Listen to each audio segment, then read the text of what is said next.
Something that I always enjoy doing at the end of each year is to reflect.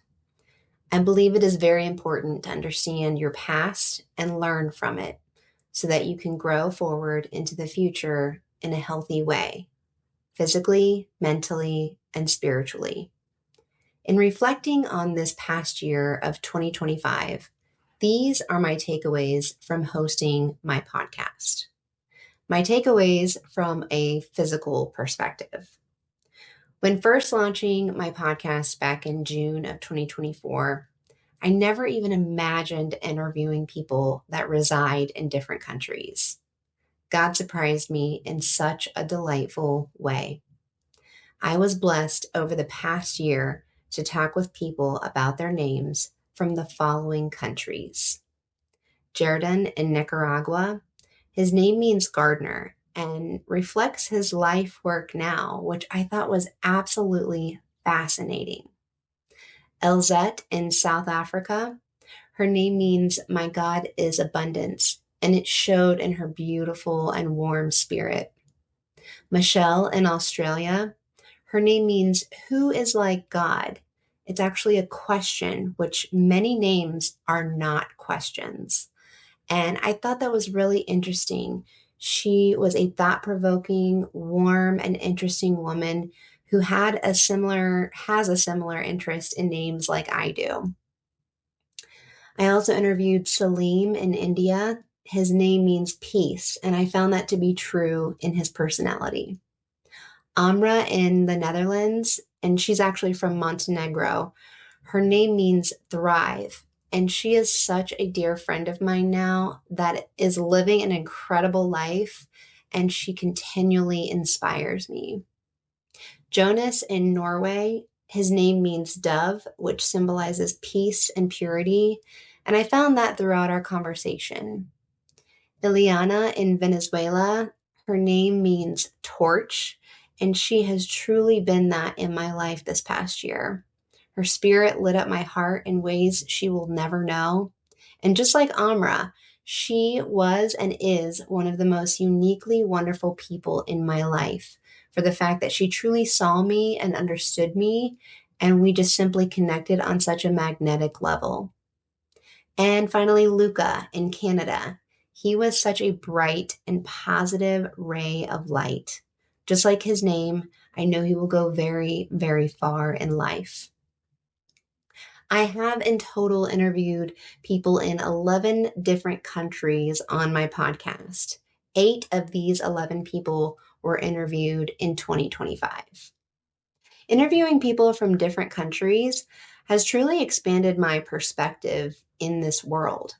I find that these individuals seem very open minded and have such a great and balanced paradigm. My goal for 2026 is to interview someone from England, Scotland, Ireland, Germany, and Russia. So, if you are listening and live in any of these countries, please feel free to reach out to me. I am on Instagram and you can send me a message there. Or if you are able to comment below, reach out to me with your information. I would love to interview you and have you as a guest. My takeaways from a mental perspective. Hosting a podcast is such a great exercise in getting to know others as well as yourself. I have learned that when I slow down and I truly focus on the person I am interviewing and give them my full attention, even though that may seem simple, it has truly changed the quality of my conversations. A little more focus and calming attitude makes a world of difference when you're speaking with someone. I have had multiple strangers who decide to be a guest on the podcast tell me that the 20-minute conversation we experienced together was like talking to a close friend. And that right there makes what I am doing extremely purposeful and worthwhile. And I am beyond blessed to encounter these experiences. My takeaways from a spiritual perspective. My curiosity in onomatology has helped me grow exponentially in my faith. I have started reading the Bible in a completely different way since I first launched this podcast. Just recently, I decided to open up Genesis and document all of the names and their meanings.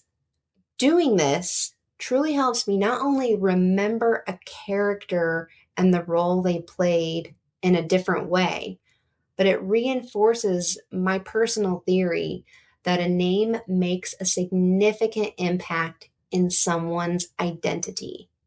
Let me read to you what I discovered just recently while reading parts of Genesis.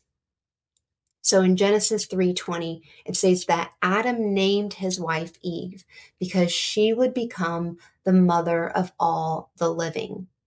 The name Eve means source of life.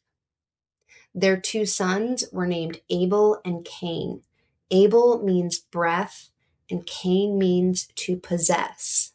I thought that was really interesting because Cain ends up murdering Abel and taking away his life or his breath or possessing it. Enoch, Cain's son, means dedicated and trained, and he was taken up by God and never died. Seth means substitute. Seth was Eve's son that replaced Abel. This was mentioned in Genesis 4:25.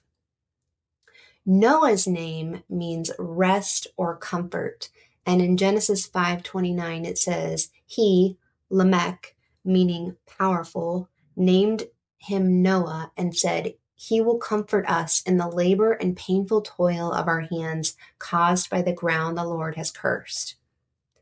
And then Noah had 3 sons. Get this. So his 3 sons were named Shem, which means fame, Ham, meaning hot or passionate, and Japheth, meaning expansion. Guess who came from Shem, also meaning fame? Abram or Abraham, eventually David, and eventually Jesus. As you can see, I enjoy going down rabbit holes that reveal a lot of interesting facts. My spirit has grown, and I hope that my questions and information are helping your spirit to not only grow, but also to stay open and curious. I want to thank everyone who has been on the podcast as a guest, all of my listeners, and anyone who has encouraged me and been supportive.